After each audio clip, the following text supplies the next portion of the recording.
em 1981, Jodorowsky se juntou com Moebius e juntos eles conceberam aquela que é considerada a maior ficção científica dos quadrinhos, ponto! Incal, mano! Yes. E essa dupla fez esse trabalho magistral até 1988. Estamos falando só do primeiro tomo da trilogia Incal que a gente lançou aqui pela editora Pocket Nankin. Daí nasceu um universo gigantesco. Um universo que abarca mais de uma galáxia. Um monte de galáxias. Conceitos espetaculares. A mente do Jodorowsky viajou legal. Fez um monte de coisa. E desse universo nasceu-se o Jodoverso. Olha só. E depois disso, ele decidiu explorar novos horizontes com esse cenário riquíssimo, com outros autores que não Moebius. A partir daí, nasceu a Casta dos Metabarões! Aê! Mas Que chega agora no Pipoca Nankin! belíssima introdução a sua, fiquei Muito obrigado. arrepiado com esse rápido Obrigado. histórico, Obrigado. já tô empolgadíssimo. Cara, me corrija se eu estiver errado, mas a Casta dos Metabarões é um spin-off que ele começou a trabalhar até mesmo antes do Incal, do Incal final, Foi. do depois do Incal, né? Foi. Que eles fizeram assim, o Jodorowsky fez o Incal, e quando o Jodorowsky fez o Incal, verdade seja dita, ele fez com pretensão de fazer uma das maiores histórias em quadrinhos de todos os tempos. Chegou chegando, né? Chegou cara? chegando, ele e o Moebius. E eles conseguiram. Quando eles terminaram, foi feito um livro falando de Incal. Tipo bastidores. Sim, os mistérios do Incal. Mistérios do Incal. Esse livro depois ele foi ganhando novos verbetes e tal. E o completo do Mistérios do Incal tá aqui no Incal final. E pro Que é o Mistérios... terceiro volume da nossa coleção. o terceiro volume ele inclui aqui então o Incal final, o depois do Incal. Quem viu os nossos programas sobre Incal sabe qual é a diferença de final e depois, vamos deixar link nos cards. E tem o livro também, o livro de enciclopédia sobre Incal, que tá aqui nesse Incal final nosso, chama Mistérios do Incal. É legal que chega um ponto aqui que o livro realmente é dividido, né? Inclusive entra a capa do Mistérios do Incal aqui, Isso. é bem legal, né? Aqui ó, acaba a história e já tem Mistérios do Incal bem aqui do lado. E na época em que isso foi feito, se não me engano, em 89, começou a ser feito... encerra o Incal em 88 e em 89 eles começam a pensar no Mistérios do no Incal. Mistérios do Incal. Que é essa publicação especial mesmo, contando profundamente todos os conceitos e tudo que o Jodorowsky criou para essa série maravilhosa. Toda a mitologia da série Incal. E aí aqui ele cria uma historinha extra sobre um dos personagens mais legais da saga, que é o Metabarão. O editor propõe pra ele uma história extra, só que ele fala, puta, uma história extra, mas Incal, ele é um ciclo. Ele começa, a última página é a primeira página. É a primeira. É um ciclo. O que eu vou fazer para além disso? Claro que depois, como a gente viu aqui, deriva para várias outras coisas, mas o Jodorowsky, ele tá num impasse. Ele fala, puta, como é que eu vou fazer uma outra história, sendo que o ciclo se fechou perfeitamente? Né? E ele ficou matutando, ele falou, putz, tem um personagem que ganhou o coração de todo mundo que leu e eu abordei muito pouquinho a origem dele no Incal. Eu posso desenvolver isso. Aí ele pega o Metabarão e fala, bom, eu vou fazer uma historinha com o Moebius, explicando um pouquinho mais daquela origem que ele só tinha citado na história Incal Uma história mesmo. bem pequena. Faz uma história curtinha. Por dentro do Metabunker, Isso. se não me engano, ela chama. Essa história a gente publicou junto aqui Publicou, também. tá aqui no primeiro volume de Incal nosso. E aí, a partir dessa história, depois ele decide fazer toda uma outra saga. Aí ele gostou muito. Gostou ele adorou, muito. falou, nossa, é isso, olha, funcionou com o Moebius, por que não agora aumentar pra caramba esse... O que ele esse percebeu cenário, né? foi as possibilidades que ele tinha. Né? Não só de retrabalhar o Incal, como a gente publicou ele completo aqui, mas de expandir o universo, como o Bruninho bem disse. E ele escolhe não só o Metabarão, mas toda a geração completa, a linhagem dos Metabarões. Por isso que veio o título dos primeiros volumes, A Caça dos Metabarões. Volume 1 e 2, que nós vamos publicar, e posteriormente vamos publicar um terceiro volume ainda. Isso. Né? Vão ser 3 volumes que vão fechar tal qual a coleção do Incal. O terceiro volume ele inclui algumas outras histórias ligadas ao universo dos Metabarões, que é o Castaca e o Armas do Metabarões. Armas do Metabarões. E a gente vai colocar também essa enciclopédia, esse dicionário aí, que é a linhagem dos ancestrais. Ah, então, tá vendo? Tal qual o Incal tem uma enciclopédia teórica sobre ele, que é o Mistérios do Incal, esse também tem a linhagem dos ancestrais. Tudo isso vem no terceiro livro. Então, ó, Livro 1, A Casta dos Metabarões, volume 1. Compila os 4 primeiros álbuns. Isso. Volume 2, A Casta dos Metabarões, volume 2, que compila os álbuns 5 a 8. Exato. Volume 3, Castaca, Armas dos Metabarões e a Linhagem dos Ancestrais. Nossa senhora. Fechando o quê? Coleção. Fechando o quê? Fechando o quê? Nossa Uma nova coleção. caixa! Caixa espetacular. Ai, meu Deus. Vem que aí, delícia. portanto, uma segunda caixa do nosso Jodoverso. Nossa Senhora. É importante dizer o seguinte, o pessoal já deve estar louco procurando esses links na Amazon. Só está aberto em pré-venda o primeiro. volume 1, Volume por 1, enquanto, é. que sai agora no final de dezembro. O 2 a gente está programando para o meio do ano que vem. Julho de 2023. do ano que vem. E o último, terceiro, finalizando em dezembro também. Dezembro de No 2023. espaço de um ano, como foi feito aqui com todo o Incal. E o- né? Então foi exatamente a mesma coisa, E né? o Pipoca, Um ano. o Pipoca não deixa nada pela metade, né? Tal qual a gente fez com o Incal também. O Metabarões já começou a ser publicado aqui no Brasil em algumas ocasiões, inclusive na Heavy Metal 1 chegou a sair a primeira história que está no nosso volume 1, que é a história do trisavô, né? Chegou a sair lá e tal, mas os Metabarões nunca foi publicado inteiro Aqui. Então a gente pegou tudo que o Jodorowsky produziu do Metabarões e estamos lançando essa caixa espetacular para vocês. É isso aí. Isso. O Casta dos Metabarões, propriamente, ele foi lançado aqui pela Devir em 4 edições. O né? Casta. O Casta. Essas Mas o edições- Castaca, o Armas e os outros, Isso não. se permanece Deixa eu ver esses inédito. volumes aí, mano. Permanece Eu nunca tive inédito. eles. O Castaca e o Armas dos Tomo 1, Metabarões, tomo ele 2. permanece inédito. E essa enciclopédia também é aquilo, né? Maravilhoso, um monte de conceito legal pra caramba. É um belíssimo complemento a essa nossa coleção definitiva. E, gente, Metabarões é o Jodorowsky desenfreado, aí totalmente sem freio. Se você ficou órfão do Incal e falou assim, o que eu vou ler agora? Esse é o seu quadrinho. É. Né? Porque Incal é espetacular e a Casta também. A Casta é muito, muito da hora. E o desenhista é o Jimenez. Juan Jimenez. Juan Nossa Jimenez. senhora! É porque Jimenez tem um monte, né? Não pode falar Nossa, só o mano, sobrenome. mano, esse cara. Gigante. Esse cara, velho. Gigante. Meu Deus! Um dos maiores desenhistas de todos os tempos. Sim, olha, eu vou falar pra você. Eu tava conversando com o Alexandre ali, a gente tava falando sobre a obra.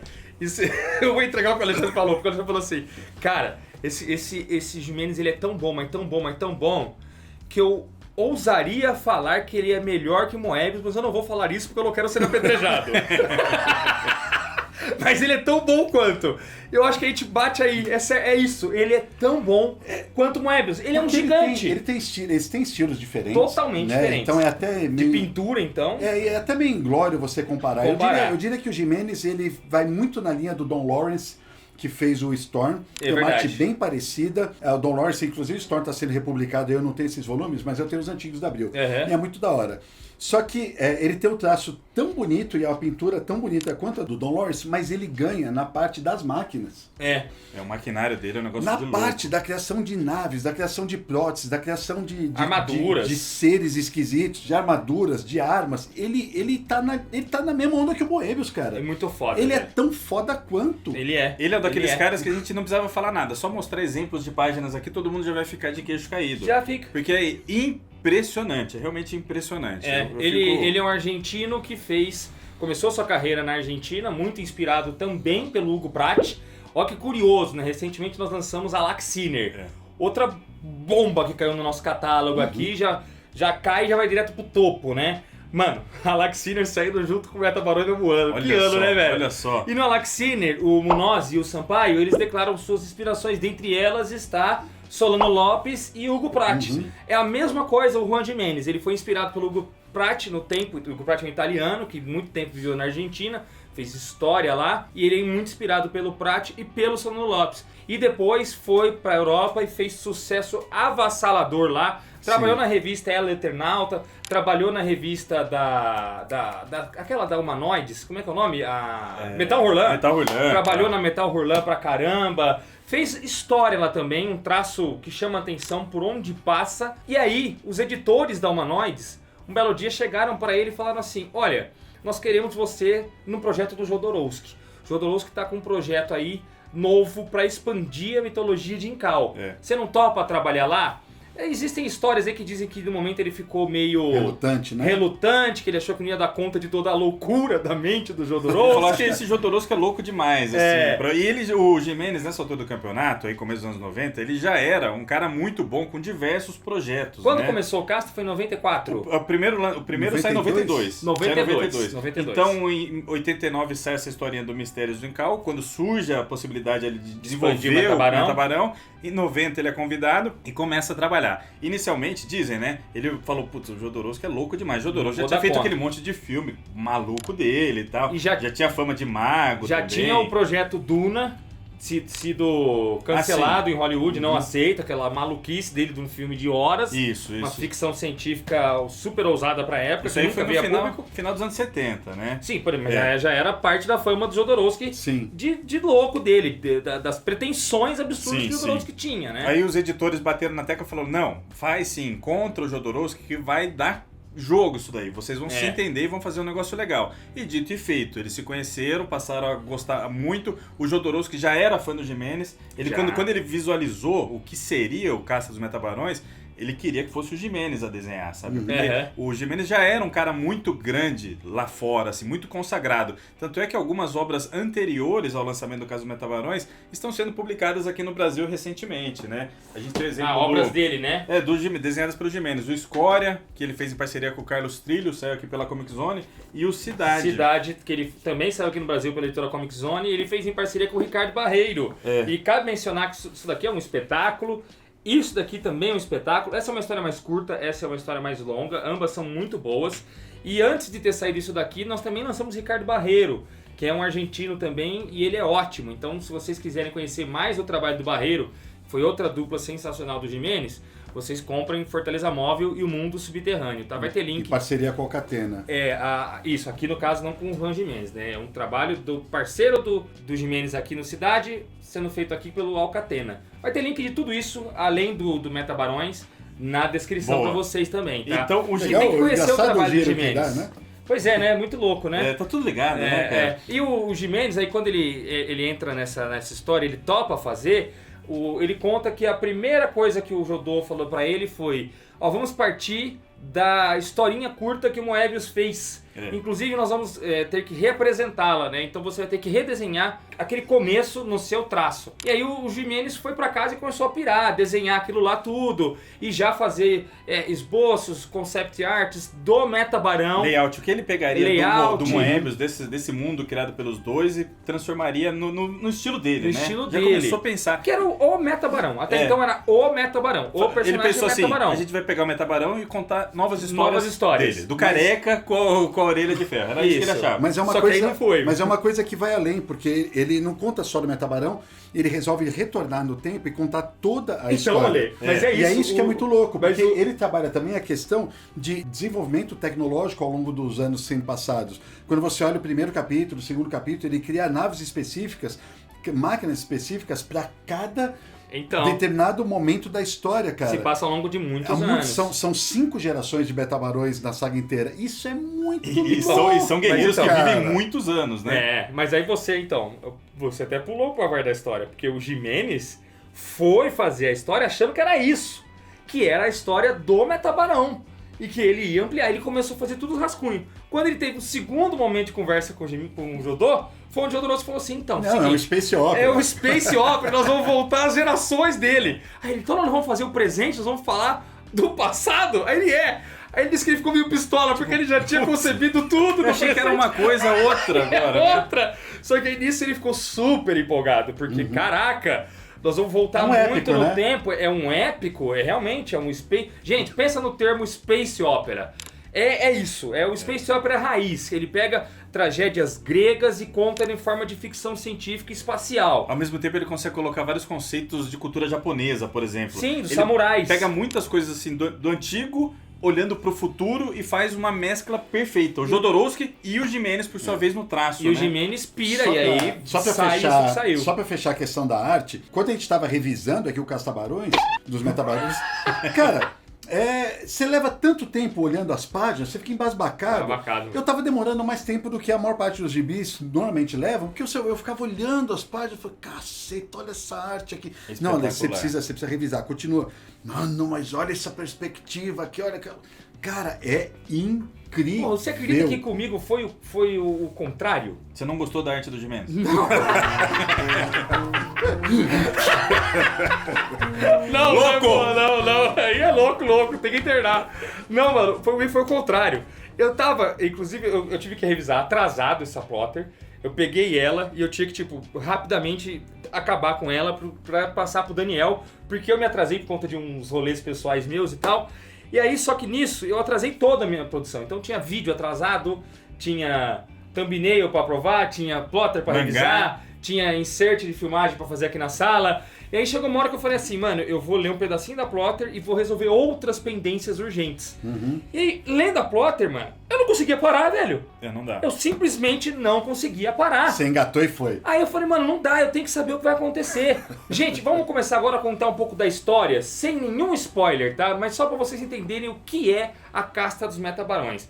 Nós vemos a história no presente, nós temos o senhor Metabarão, o mesmo de Ewing Kall, ele tá lá. O carecão. E ele tem um metabunker, né? Ele vive num metabunker, que é tipo a fortaleza dele, exatamente, fica flutuando o tempo inteiro. E lá dentro ele tem os seus servos robôs. E nós vamos ver a história sendo contada pelo ponto de vista de dois robôs. O Tonto e o Lothar. O Tonto é o narrador dessa história mesmo. Ele tá contando a história toda pro Lothar. Inclusive é o Jodorowsky homenageando dois clássicos dos quadrinhos que ele gostava. Que é o Cavaleiro Solitário e o Mandrake.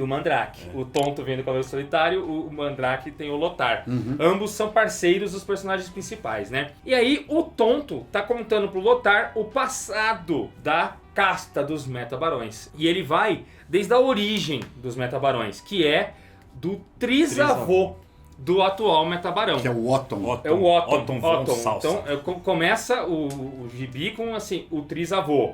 Aí na sequência, se não me engano, o outro álbum é o da trisavó. Aí depois é o bisavô. Aí bisavó. E por aí vai. E ele vai contando a história. E a história, ela é absurda. Ela tem muito vai e vem. Já começa se achando que vai explorar o tempo inteiro a guerra no planeta natural do primeiro Metabarão, que nem era Metabarão ainda, só depois que ele vem a ser consagrado Metabarão pelos imperadores, né? Ele era um lorde de uma família muito importante ali, os Castaka. Né? Os Castaka, é por isso que tem um álbum que chama Castaka, né? Os Castaka. Inclusive, o primeiro era o sogro do Otton. Isso. Né? Aí, no final das contas, só sobra o Otton e tal. E você pensa que vai ser toda uma treta envolvendo os Castaka, porque é uma situação de guerra. Sim. E aí, o impressionante que daria pra desenvolver um álbum ou mais só na guerra. Só que ele acaba a coisa, ele acaba aquela guerra, aí ele começa a cuidar dos sobreviventes, aí os sobreviventes tomam outro rumo, e aí eles vão pra outro lugar que toma outro rumo. Tem um pretexto, a história, velho. Tem um pretexto que não é spoiler, né? Mas o que acontece é que eles estão nesse planeta, eles estão explorando mármore, né? E eles estão tirando uma placa enorme de mármore. Eles oferecem mármore para toda a galáxia. Eles são tipo comerciantes. É um mármore muito específico daquele planeta. Uma pedra muito usada para os monumentos, para os palácios e tudo mais. E aí o que acontece é que tem um acidente e uma pessoa fica presa embaixo de um bloco de mármore, que a pessoa vai morrer lá. E aí, por conta disso, eles acabam, tem um monte de gente lá vendo o que está acontecendo, e eles acabam sendo obrigados a revelar a presença de uma substância que só eles sabiam dela, que é uma substância que faz as coisas flutuarem. Eles conseguem flutuar aquela peça de mármore. O lance da riqueza deles não era necessariamente o mármore, né? O mármore existia muito ali em Mármola, nesse planeta gigante, mas o lance é como eles manuseavam, como que eles transportavam... Efítia, né? Epífita. Que é essa substância que com uma gota dela eles conseguem levantar... A antigravidade. Antigravidade. Então um bloco gigantesco eles levantam assim, né? É uma reminiscência direta da especiaria azul que tem lá no Duna. No Caça-Barões você vai ver Caça-Barões.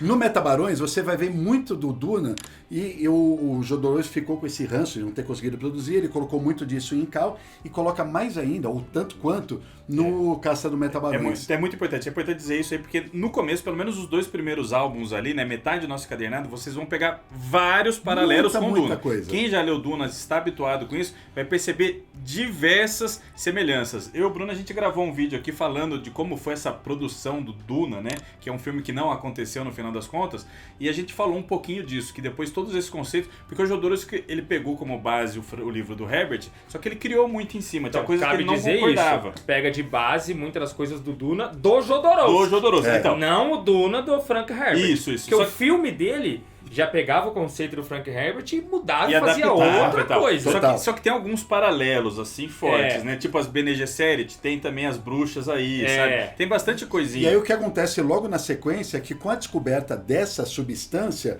acontece mais ou menos o que está rolando no filme Wakanda Forever. E todo mundo tá interessado no Vibranium. Todo mundo, exatamente.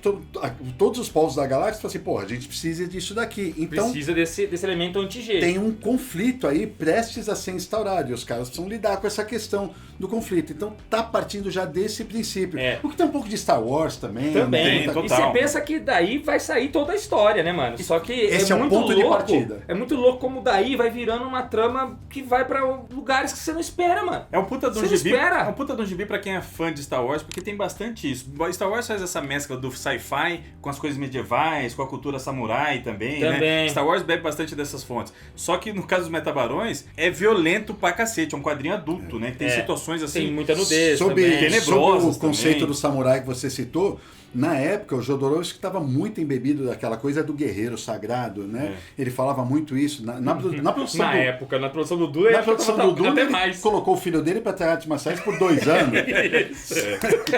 Você é um guerreiro, moleque. Ele só chamava pessoas para trabalhar que ele considerava um guerreiros sagrados. Espirituais. Guerreiros como? Guerreiros espirituais. Espirituais, era isso. Isso mesmo. Peraí, o nosso vídeo sobre o documentário do Duna é espetacular. Vai ver, vocês vão amar. E aí o que rola? Ele estava muito imbuído disso e ele vai colocando todos esses conceitos e vai desenvolvendo ao longo de toda essa trajetória dele. No segundo volume vem até mais coisa. Vem até mais coisa. De samurai, né? Esse lado guerreiro do Alton vai sendo despertado e as coisas vão acontecendo. Gente, e assim, o Incal, ele é um livro difícil, a gente saca isso, a gente sabe disso. É um livro que você tem que ler várias vezes, tem muitos conceitos de transcendência, o caramba. Muita metafísica, né? Muito.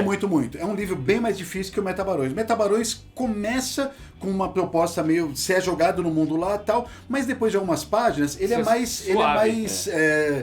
mais reto, né? Mais linear. Ele tem conceitos loucaços, porque é o Jodorowsky fazendo, mas a história em si ela é mais simples de entender, vamos dizer, né? Porque, por exemplo, o final do Incal, todo mundo fica, what? O que rolou aqui, né? É aquele negócio que deixa sem chão, assim. O Castle, por sua vez, ele é mais tranquilo, mais pé no chão, vamos dizer. Ele é mais fácil da pessoa entrar nele. Então você... o Castle Metabarões dá muito mais boas-vindas pro Incalverso, pro Jodoverso, do que o Incal. O Incal exige mais, é uma leitura espetacular, até por isso que ganhou a fama que tem, né? Não é o Incal à toa, né? É um monte de camada, mas o Metabarões, ele é mais convidativo, digamos assim, né? Qualquer leitor pode pegar e pirar com aquelas páginas. E aí eu tava falando uma parada, só concluindo meu raciocínio. Por que eu não conseguia parar de ler? Porque a história é narrada por esses robôs e a história já aconteceu. Então o robô que tá contando a história, ele sabe tudo. E o outro robozinho às vezes fica pedindo spoiler. Às vezes ele dá o spoiler, o Lothar pede spoiler pro tonto. Às vezes o tonto fala, calma, aguenta aí que eu vou chegar lá. E às vezes o tonto dá o spoiler. Então, por exemplo, você, leitor, já tá curioso, igual o Lothar, você tá curioso quando vai acontecer aquele personagem. Você fala assim, mano, certeza que esse personagem aqui perdeu a luta pra aquele personagem lá. Aí o outro fala, nossa, mas ele deve ter perdido, não? Aí não, ele ganhou. Só que eu não vou contar agora, calma que eu vou chegar lá e vou te explicar como que ele ganhou.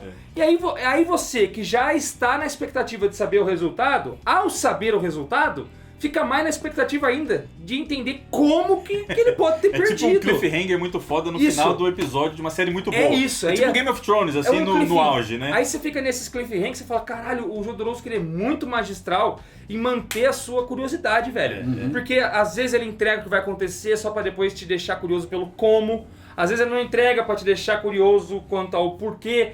É espetacular. Mas o artifício dos robozinhos é muito interessante. Só tem um problema no artifício dos robozinhos. Eu tenho que ser sincero com a galera. Fala. O Lothar às vezes me incomoda um pouco. Ele é muito... Ele toda hora fica fala muito, ele é intento ele é muito repetitivo. Ele é meio chato, mas acho que é proposital, né? Ele fica toda hora, ai, os meus diodos vão queimar, nossa, se eu fosse Ele é muito chorão. Como é que ele chama os humanos? Um bio? Um bio. Se eu fosse um bio, eu estaria chorando e tal. Isso é explicado, isso me incomodou um pouco. Mas isso é explicado pelo Jodorowsky também usando do teatro chinês, do teatro japonês, do teatro japonês como referência. Era isso que eu ia falar. Porque funciona em duas coisas, né?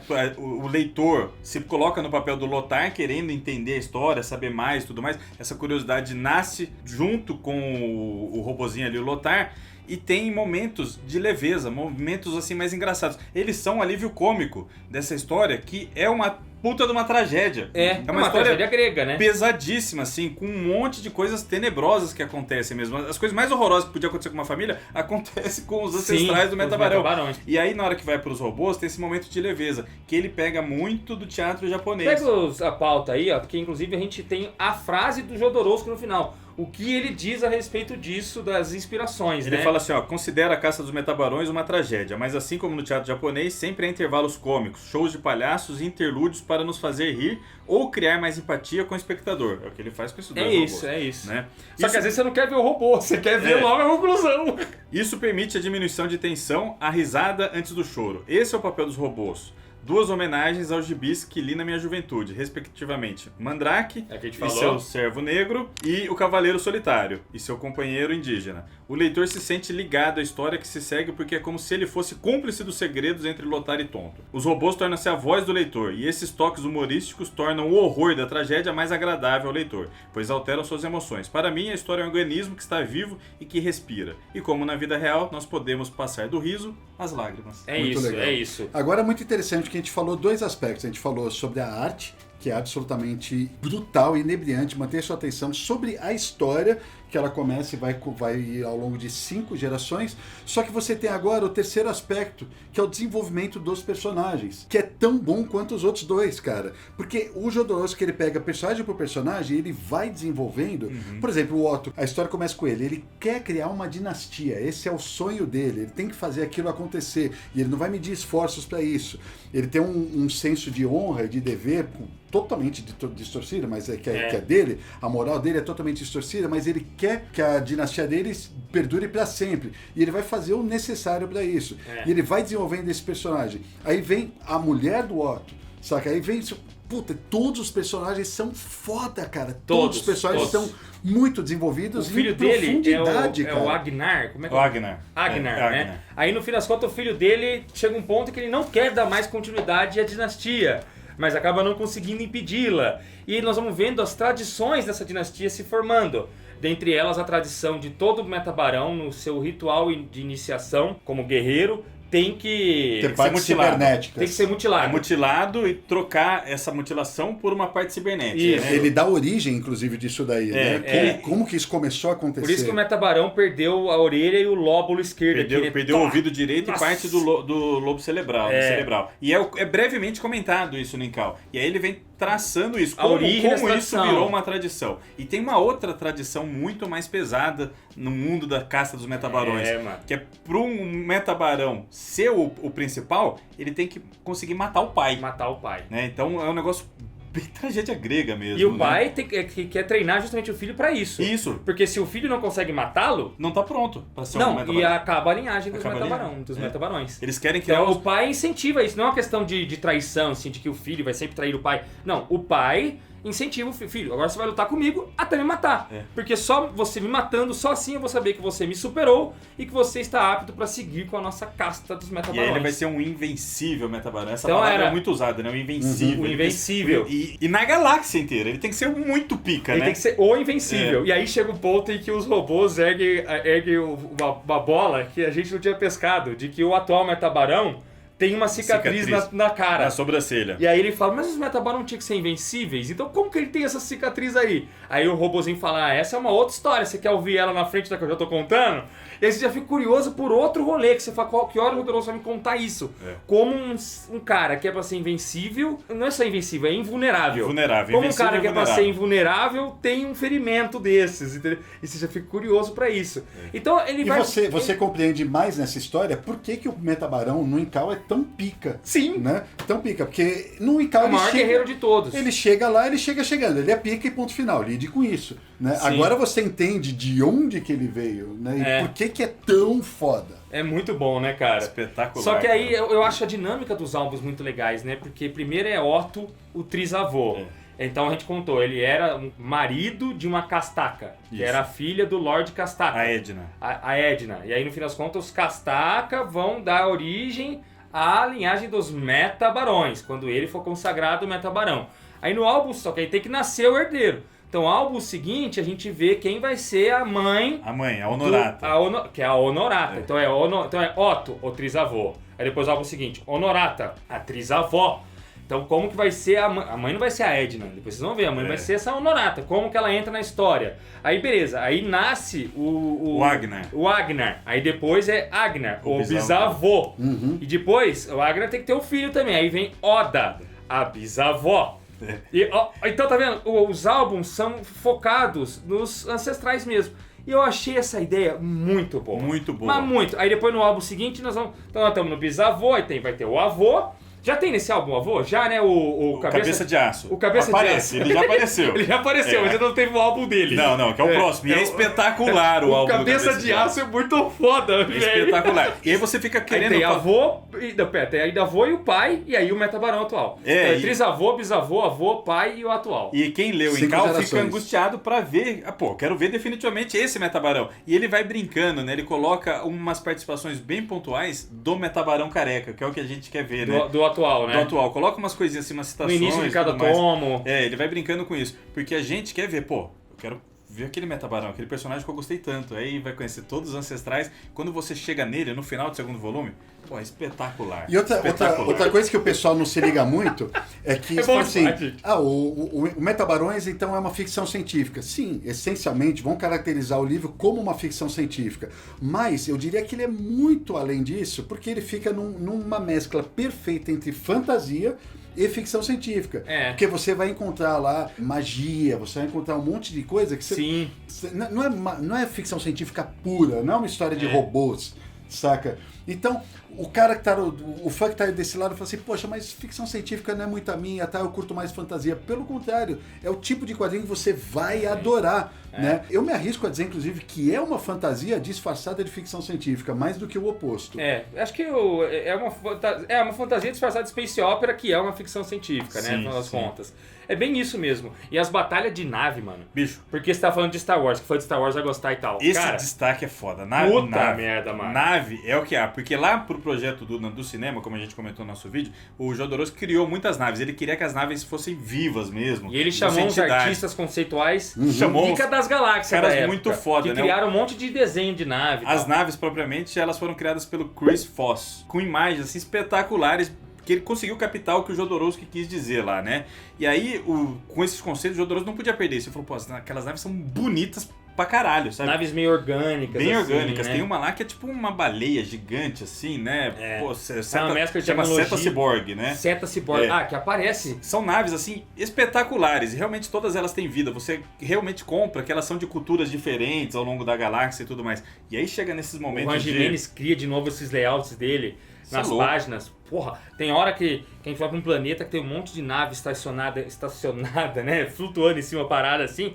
E tem até aquela que tem as listras, tipo zebra, que eu lembro que tinha um conceito desse do Chris Fox e tal. Você fala, nossa, o Juan Jimenez trouxe tudo isso que ele pensou lá pro Duna e conseguiu aplicar em micro detalhes aqui num quadro, velho. E aí nas batalhas, pode, mano. Nas batalhas ele coloca movimento em tudo. É impressionante o que esse cara desenha, cena de ação. Aquela nave do São Metabarão, espetaculares mesmo. que quando ela sai voando, ela tipo vai...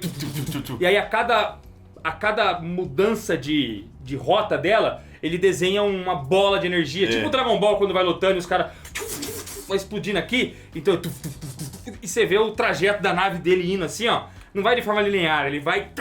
Caraca, tudo muito louco, velho. Tudo hiper detalhado, cara. Você tá falando das naves, a maneira como ele dá volume para essas naves, eu fico impressionado. É quase tridimensional, cara. E as armaduras, que são uma mescla entre armadura medieval e armadura samurai.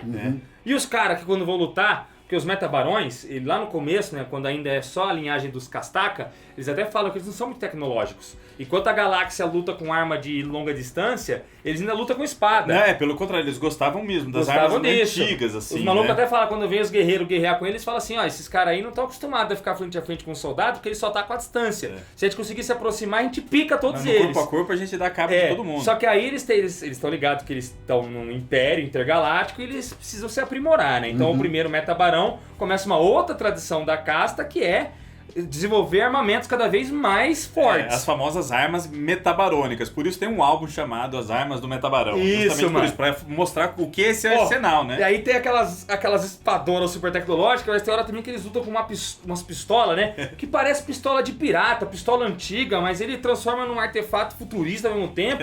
É um visual absurdo com um deles. Aqui, ó. Inclusive aqui, ó. Nessa capa da Devir tem uma das espadas e na outra tem uma das pistolas aqui, velho. E no quadrinho você fica de cara quando você vê isso. Você fala, caralho, é muito impressionante, bom. cara. Esse quadrinho é um deleite. Ele é absolutamente sensacional. Um dos melhores quadrinhos do nosso catálogo. Eu ouso afirmar isso. Ó, enquanto eu lia, você sabe que eu sou empolgado. Tem uns quadrinhos que me empolgam muito. Você é empolgado?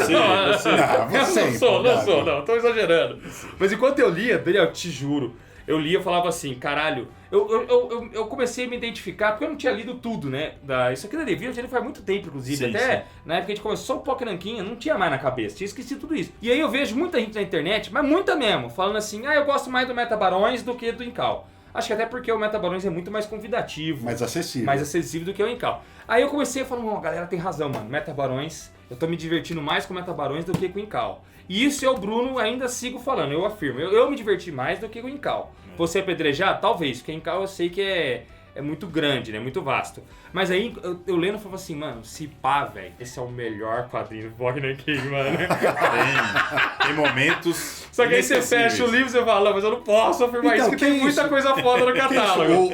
O Metabarões é bem mais massa velho, tem muita coisa que você curte pra caramba, né? Tem muito conceito que eu piro, velho. Porra, muito. O Metabarão quer impedir que o filho dele vá pra guerra, vai lá e quebra as pernas dele, destrói todas as pernas dele, tem umas coisas muito malucas. Não, e o outro Metabarão que nasce...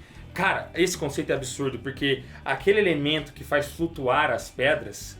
E isso é foda, né? Porque imagina assim, os caras eles pegam cada bitolo de mármore, e aí depois os caras... O grande lance é como é que eles transportam isso? E ninguém nunca sabe, porque eles não deixam ninguém ver. É o maior segredo deles. É tipo você descobrir que as pirâmides só conseguiam... Sabe aquele mistério de como os egípcios levaram os blocos de pirâmide? É tipo você descobrir que eles tinham um elemento anti-G que flutuava rapidinho. E um dos filhos dele é atingido por esse elemento logo no nascimento. E aí ele vive a vida inteira sem peso. Ele flutua, velho. E aí os caras têm que colocar aliás, é um parto que acontece no ar completamente maluco. Muito louco, mano. E aí eles têm que colocar uns pesos. Sabe quando o Goku vai treinar? Sim. E aí ele bota uns pesos no corpo pra ficar mais pesado. E depois quando ele tirar ele ficar super leve. Coloca umas tornozeleiras mesmo, assim, umas tornozeleiras pra ele ficar no chão. E aí o Metabarão fala, não vou conseguir treinar esse moleque desse jeito, é muito diferente do que eu tô habituado e tal. É um moleque que não tem peso. Como ele vai conseguir impacto nos seus golpes se ele não tem sustento no chão? E aí vai desenvolvendo. Então Aí esse já é um conceito foda. Aí de repente vem um conceito de... Eu não vou ficar falando mais, não vou dar spoiler, mas é tanto conceito, mano, que eu que só uma mente genial igual o Jodorowsky consegue fazer. Eu pirava nisso. É realmente absurdo a quantidade de conceitos bem usados. Não é só jogado, só bobeira. Ele desenvolve tudo isso bem com usado calma, mesmo. Né? É muito, muito bom, cara. Fenomenal. Então, e é isso. E o Incal, por outro lado, tem todo esse lado mais místico, metafísico e o caramba tal, que você precisa de uma leitura mais atenta e revisitar várias vezes. Sim, né? Por isso que até que eles saiu nesse capricho todo aqui. Pra você ir pegando tudo. Puxa, não entendi direito o Incal, vou ler de novo, vale a pena. Ó, velho, vamos falar a verdade, mano. Vocês me desculpam se eu tô sendo, como é que fala? Exagerado. Qual é que é a palavra que eu tô buscando? Exagerado. Não é exagerado. Hiperbólico. Hiperbólico, mano. Vocês me desculpam se eu tô sendo... Eu poderia ser consagrado por um imperador como o Bruno, o meta-hiperbólico. O meta-editor. Não basta ser o hiperbólico, tem que ser o meta. Então que tal ultra meta, super ultra meta hiperbólico? Sou eu. Vocês podem até falar que eu sou isso, mas eu vou dizer uma coisa pra vocês e acho que vocês vão concordar. Sem modéstia mesmo. Tanto em Cal quanto no Metabarão, é leitura obrigatória, pô. Leitura obrigatória. Vamos falar a verdade, a gente tem esse hábito de falar, é leitura obrigatória, mas isso aqui, pro cara que é fã de quadrinho, o cara que fala assim... Eu sou fã de quadrinho, eu tenho uma biblioteca foda de quadrinho em casa. Então você tem que ter em Cal, você tem que ter Metabarão. É simples assim.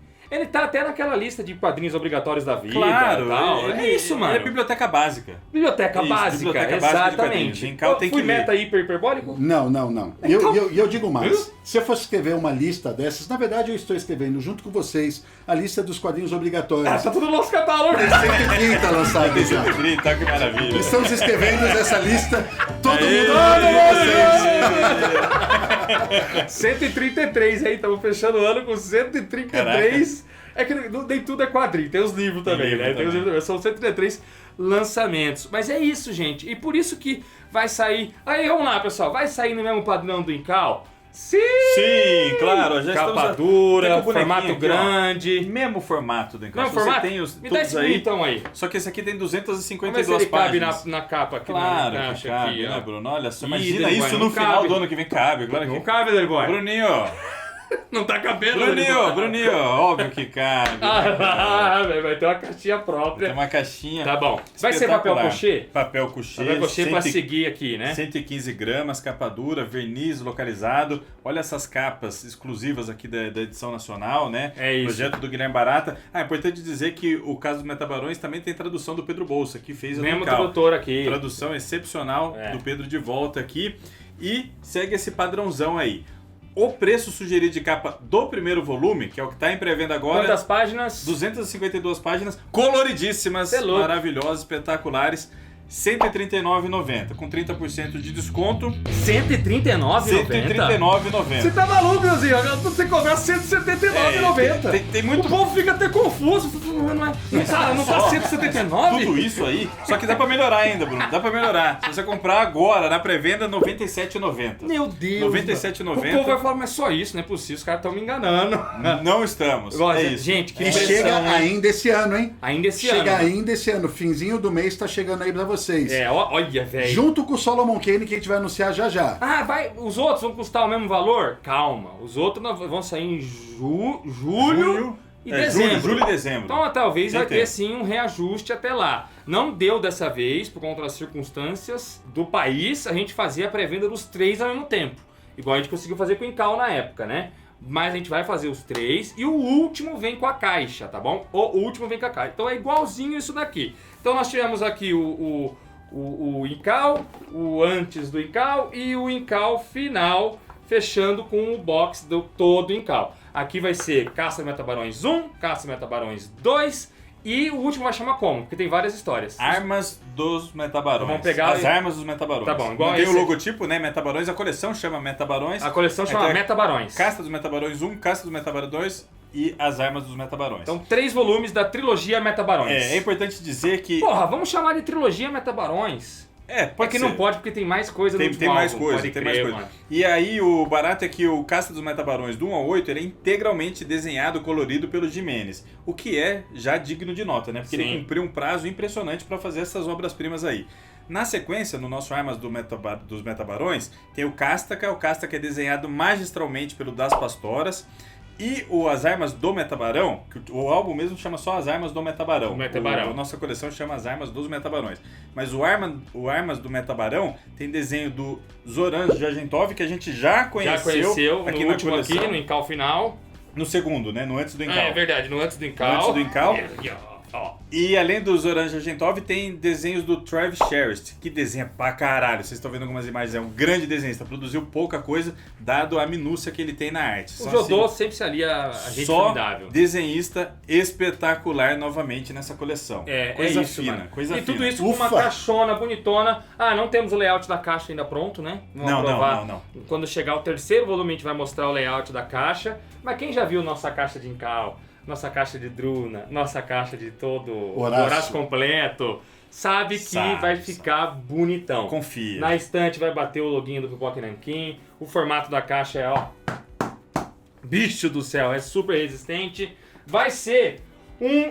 Ah, eu tô inclusive com o box do Horácio aqui, Aí, ó, ó. que beleza, Vai ó. ser um livrar, vai ser um tijolo igual isso daqui, ó. Tá bom? É isso. Nossa, mano, que honra, mano. Que da hora a gente tá lançando isso, É velho. da hora, é simbólico e Simbólico, tem muito sentimento envolvido. Uma coisa que a gente tem que falar aqui, que também funciona como uma homenagem ao Jimenez, que é realmente um dos maiores desenhos do mundo, que faleceu recentemente. Ele faleceu em abril de 2020 vítima do Covid. Do Covid-19. Foi vítima do Covid-19, mano. Faleceu uma na pena. cidade onde nasceu, em Mendonça, na Argentina. É. Perdemos um gigante aí por conta dessa doença. O Jodorowsky tá vivo ainda, mas também tá bem idoso, né? Tá. bem Mas idoso. super ativo, né? Super, inclusive envolvido aí com o filme do Incal que vem logo, né? E o Jodorowsky, sobre a morte do Jimenez, falou: perdemos um guerreiro espiritual.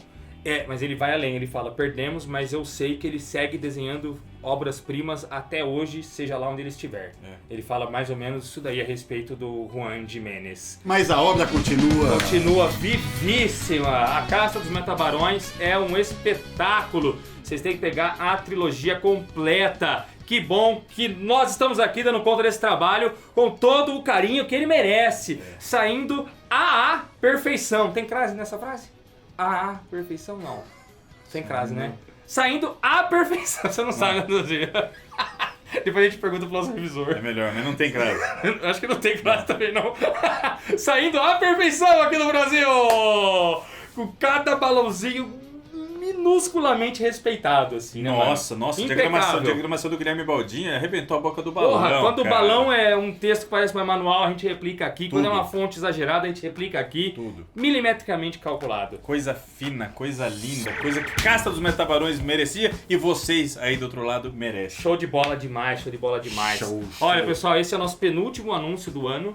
Depois a gente vai anunciar Solomon Kane, do Robert E. Howard, que vai fechar os nossos lançamentos, vai ser o 133. E no começo de janeiro a gente vem anunciando todo o ano de 2023, que vai ser... Mas tem pré-venda de 2023 já neste ano. Sim, claro, de janeiro. Os gibis de Daqui janeiro a a gente pouco. anuncia esse ano em dezembro. Daqui a pouco. Daqui a pouquinho. É verdade, meu Deus do céu, não A máquina não para. A gente não para, mano!